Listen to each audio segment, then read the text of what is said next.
Our intention is not to hurt anyone's feelings. We are just sharing information and truth. हमारा उद्देश्य किसी की भावनाओं को ठेस पहुंचाना नहीं है. हम केवल जानकारी और सच साझा कर रहे हैं. Farm house 1971 Rhode Island America का एक छोटा सा राज्य है. यहाँ 18वीं और 19वीं सदी में कई पुराने घर और फार्म हाउस बनाए गए थे. इन्हीं में से एक था हैरिसविले का ओल्ड आर्नोल्ड एस्टेट, जिसे पेरोन परिवार का फार्म हाउस भी कहा जाता है. यह घर लगभग 200 साल पुराना था और इसका निर्माण 1736 में हुआ था. बाहर से देखने पर यह किसी आम ऐतिहासिक घर जैसा लगता था, लेकिन स्थानीय लोगों की मान्यता अलग थी. लोग का कहना है कि इस घर और इसकी ज़मीन पर अजीब घटनाएं होती हैं. कई बार रात में आवाज़ें सुनी जातीं, खेतों में परछाइयाँ दिखतीं और लोग इस घर के पास से गुजरने से भी डरते थे. धीरे धीरे इस फार्म हाउस छवि एक श्रापित घर की बन गई. इस घर के इतिहास में भी कई मौतें दर्ज थीं. पुरानी रिकॉर्डिंग्स की माने तो इस ज़मीन पर कभी कभी असामान्य हादसे हुए, जैसे कि बच्चों की अचानक मौतें, कुएं में डूबकर मरना और औरतों का आत्महत्या करना. इसके अलावा यहाँ कई असामान्य घटनाएं देखी व सुनी गईं. इन सब घटनाओं ने लोगों की कल्पना और डर को और गहरा कर दिया था. साल 1971 की सर्दियों में पेरोन परिवार के रोजर पेरोन और उनकी पत्नी कैरोलिन पेरोन ने इस घर को खरीदा. उनके साथ उनकी 5 बेटियां थीं. एंड्रिया सबसे बड़ी बेटी, लगभग 12 साल की. नैन्सी, क्रिस्टीन, सिंडी व अप्रैल सबसे छोटी 5 साल की. पेरोन परिवार को यह घर पसंद इसलिए आया क्योंकि यह काफ़ी बड़ा था, शांत माहौल में था और खेती बाड़ी के लिए सही जगह थी. उन्हें उम्मीद थी कि यह घर उनके लिए एक नई शुरुआत लाएगा. शुरुआत के कुछ दिन बहुत अच्छे बीते. बच्चे खेतों में खेलते, कैरोलिन घर सजाने में लगी रहतीं और रोजर अपने ड्राइविंग के काम में व्यस्त रहते. लेकिन धीरे धीरे सब कुछ बदलने लगा. कुछ हफ्तों बाद पेरोन परिवार ने अजीब घटनाएं नोटिस करनी शुरू की. सबसे पहले अचानक घर में सड़ी हुई मांस जैसी बदबू फैल गई. कभी कभी यह बदबू कुछ समय तक रहती और फिर गायब हो जाती. फिर अचानक रात को सीढ़ियों पर भारी कदमों की आवाज़ सुनाई देती, जैसे कोई ऊपर नीचे घूम रहा हो. दरवाजे अपने आप धीरे धीरे खुल जाते और अचानक जोर से बंद हो जाते. बच्चियों के कमरे में रात को उन्हें महसूस होता कि कोई बिस्तर खींच रहा है. कई बार सुबह उठने पर उनके हाथ पैर पर नीले निशान मिलने लगे, जैसे किसी चोट के हों. शुरू में रोजर ने सोचा कि यह सब बच्चों की कल्पना है, लेकिन फिर एक दिन कैरोलिन ने खुद अनुभव किया तो उन्हें भी लगा कि घर में कुछ दिक्कत है. एक दिन कैरोलिन अकेली थीं. उन्होंने अचानक महसूस किया कि जैसे किसी ने उनके पैर को सुई से चीर दिया हो. पैर पर लाल निशान भी दिखाई दिए. कई बार वे रात में अचानक जाग जातीं और उन्हें लगता कि कमरे में कोई मौजूद है. इन घटनाओं ने उन्हें मानसिक तौर पर कमज़ोर करना शुरू कर दिया. सबसे बड़ी बेटी एंड्रिया का कहना था कि शुरुआत में हमें लगा कि यह बस एक पुराना घर है, जहां लकड़ी की आवाज़ें और हवा से दरवाजे हिलते हैं. लेकिन फिर हमने चीज़ें अपनी आंखों से देखीं. परछाइयाँ जो हमारे कमरे में घूमती थीं, आवाज़ें जो हमें नाम लेकर बुलाती थीं, और वह ठंडी हवा जो अचानक हमारी गर्दन पर महसूस होती थी, और घर की दीवारों से फुसफुसाने जैसी आवाज़ें आती थीं. एंड्रिया के ये शब्द बाद में इस कहानी के सबूत बने. फिर जब पेरोन परिवार ने पड़ोसियों से इस घर के बारे में पूछा तो सबने एक ही नाम लिया, बैथशेबा शर्मन. पड़ोसियों का कहना था कि बैथशेबा 19वीं सदी में यहीं रहती थी. कहा जाता था कि वह शैतानी तंत्र मंत्र, काला जादू किया करती थी और उस पर आरोप था कि उसने अपने ही बच्चे को बलि चढ़ाया. लोगों का विश्वास था कि बैथशेबा ने मरने से पहले इस ज़मीन और घर को श्रापित कर दिया था. यही कारण था कि इस घर में अजीब घटनाएं और मौतें हुईं. हालांकि ये दावे कभी साबित नहीं हुए, लेकिन बैथशेबा की छवि गांव में एक चुड़ैल जैसी बन गई थी. आखिर कौन थी ये बैथशेबा? इतिहास के पन्नों में बैथशेबा शर्मन 19वीं सदी में रोड आइलैंड में रहती थी. शादी के बाद वह इसी इलाके में अपने पति जजर्ड शर्मन के साथ एक फार्म हाउस में रहने लगी. उसके घर के आसपास की ज़मीन फार्म हाउस इन्हीं का था। बैतशेबा शर्मन अजीब स्वभाव वाली महिला थी। गांव के लोग उससे दूरी बनाए रखते थे। बैतशेबा के साथ जुड़ा सबसे डरावना आरोप था अपने बच्चे की बलि। कहा जाता है कि एक दिन उसके घर में एक बच्चे की रहस्यमयी मौत हुई। उस बच्चे के शरीर पर सुई के निशान थे। ग्रामीणों का मानना था कि बैतशेबा ने शैतानी अनुष्ठान यानी विचक्राफ्ट में उस बच्चे की बलि दी थी। यह खबर पूरे इलाके में आग की तरह फैल गई। लोग उसे डायन कहकर बुलाने लगे। हालांकि जब इस मामले की जांच हुई तो कोई सबूत न मिलने के कारण उसे दोषी साबित नहीं किया जा सका। कानून के हिसाब से वह निर्दोष रही, लेकिन समाज ने उसे कभी माफ नहीं किया। लोग उसके घर आने जाने से कतराते। वे अपने बच्चों को उसके घर के पास नहीं जाने देते थे। स्थानीय लोक कथाओं में कहा जाने लगा कि बैतशेबा शैतान की पूजा करती थी, जानवरों की बलि देती थी और आत्माओं को बुलाती थी। यह बातें कितनी सच थीं और कितनी अफवाह, इसका सही सही जवाब किसी के पास नहीं था। लेकिन गांव वालों की कल्पना और डर ने इस कहानी की ओर गहराई से जड़ जमा दी। बैतशेबा की मौत भी रहस्यमयी ढंग से हुई। कहा जाता है कि वह अपने घर में ही मरी और उसकी लाश अजीब हालात में पाई गई। एक अफवाह यह थी कि उसकी गर्दन टूट चुकी थी, जैसे किसी ने उसे फांसी दी हो। कुछ लोग कहते हैं कि उसने खुदकुशी की थी, लेकिन बैतशेबा के खिलाफ जो आरोप लगे थे वे कभी साबित नहीं हुए। उसके बच्चे की मौत को कुदरती कारण माना गया था। उसकी जिंदगी के बारे में बहुत कम आधिकारिक जानकारी मौजूद है। उसकी मौत भी सामान्य उम्र दराजी के साथ हुई मानी जाती है, लेकिन लोक कथाएं अक्सर सच और अफवाह को मिलाकर नई कहानियां गढ़ देती हैं। यही हुआ बैतशेबा के साथ भी। उसकी कब्र आज भी रोड आइलैंड में है और वहां जाने वाले लोग दावा करते हैं कि कब्र के पास अजीब सा महसूस होता है। जब पेरोन परिवार ने घर में अजीब घटनाओं के बारे में लोगों से बात की तो उनका कहना था कि यह सब बैतशेबा की आत्मा का काम है। कैरोलिन को जो चोटें लगतीं उनमें कई बार वही सुई जैसे निशान दिखाई देते थे जैसा बैतशेबा पर आरोप लगा था। लोगों का मानना था कि बैतशेबा की आत्मा खास तौर पर कैरोलिन को निशाना बना रही है, क्योंकि घर की नई मालकिन वही थीं और बैतशेबा अपनी जगह किसी और को नहीं देख सकती थी। भले ही बैतशेबा पर लगे आरोपों के पीछे ठोस सबूत नहीं थे, लेकिन यह पेरोन परिवार के डर के लिए काफी था। अब पेरोन परिवार लगातार डर के माहौल में जी रहा था। बच्चों को रात में नींद नहीं आती। कैरोलिन शारीरिक और मानसिक रूप से कमजोर होती जा रही थीं। रोजर काम में व्यस्त रहा करता था, लेकिन घर लौटने पर परिवार का डर देखकर वे भी परेशान रहता था। हर नई घटना के साथ उन्हें यकीन और गहरा हो गया कि घर में बैतशेबा की आत्मा है। अब हालात ऐसे थे कि परिवार अकेले इससे निपट नहीं पा रहा था।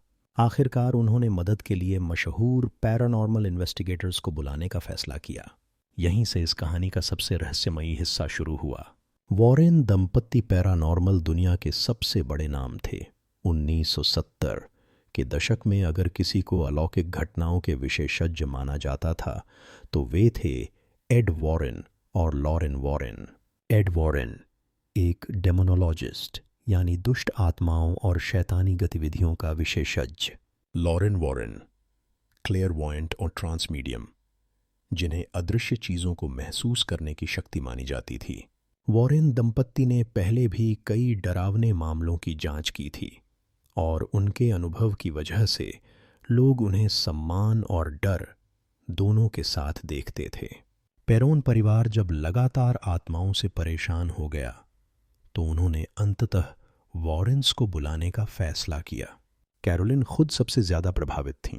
उनकी हालत दिन प्रतिदिन बिगड़ रही थी। रोजर को भी डर था कि कहीं यह परिवार के लिए जानलेवा न बन जाए। फिर जब बाद में पैरानॉर्मल इन्वेस्टिगेटर्स एड और लॉरेन वॉरेन इस घर में आए तो लॉरेन ने पहले इसी तो 2 कदम पीछे लिए और उन्होंने यहाँ बैतशेबा की आत्मा होने का दावा किया। उन्होंने बताया कि घर में बहुत भारी और नकारात्मक ऊर्जा है। लॉरेन ने कहा कि यह आत्मा केवल किसी जगह पर नहीं रुकी है बल्कि घर से बंधी हुई है। कैरोलिन के पास आते ही लॉरेन ने चेतावनी दी कि यह आत्मा विशेष रूप से उन्हीं को निशाना बना रही है वह आत्मा कैरोलिन पर कब्जा करना चाहती थी और उसके जरिए पूरे परिवार को मारना चाहती थी। जांच के दौरान वॉरेंस ने कई घटनाएं नोट कीं।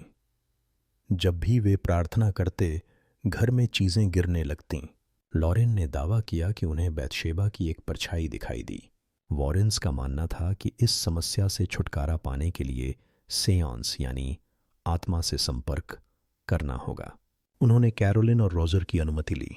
एक रात मोमबत्तियां जलाकर प्रार्थना के बीच सेयांस शुरू हुआ। टेबल पर सब बैठे थे, वॉरेन दंपत्ति, कैरोलिन, रोजर और कुछ और लोग। जैसे ही सेयांस शुरू हुआ, माहौल अचानक बदल गया। कमरे का तापमान गिर गया, मोमबत्तियों की लौ बेतरतीब हिलने लगी और तभी कैरोलिन अजीब आवाज़ों में बोलने लगी। लॉरेन ने कहा कि यह बैतशेबा की आत्मा का कब्जा है। कैरोलिन की आंखें बदल गईं, उनके चेहरे के भाव डरावने हो गए।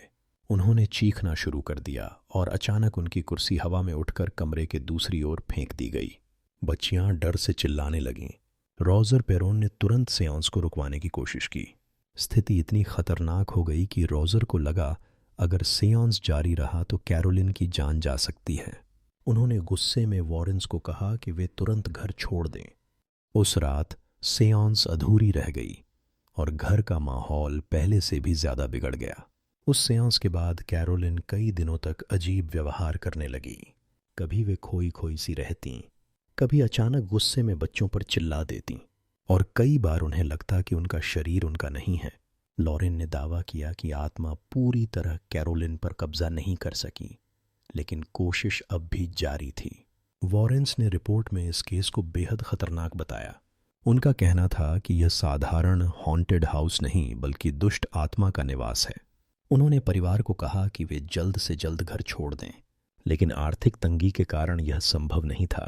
रोजर और कैरोलिन मजबूरी में उसी घर में रहे। वॉरेंस की जांच के बाद यह केस स्थानीय अखबारों और पैरानॉर्मल समुदाय में चर्चा का विषय बन गया। लोग कहने लगे कि पेरोन परिवार श्रापित है। बच्चों के स्कूल में उनके साथ भेदभाव होने लगा। पड़ोसी भी दूरी बनाने लगे। पेरोन परिवार न केवल आत्माओं से बल्कि समाज से भी लड़ रहा था। अब पेरोन परिवार एक ऐसे मकान में फंसा था जहां दिन रात डर का माहौल था। वॉरेंस के जाने के बाद पेरोन परिवार की परेशानियां कम नहीं हुईं, बल्कि सेयांस के बाद घर का माहौल और भी अजीब हो गया।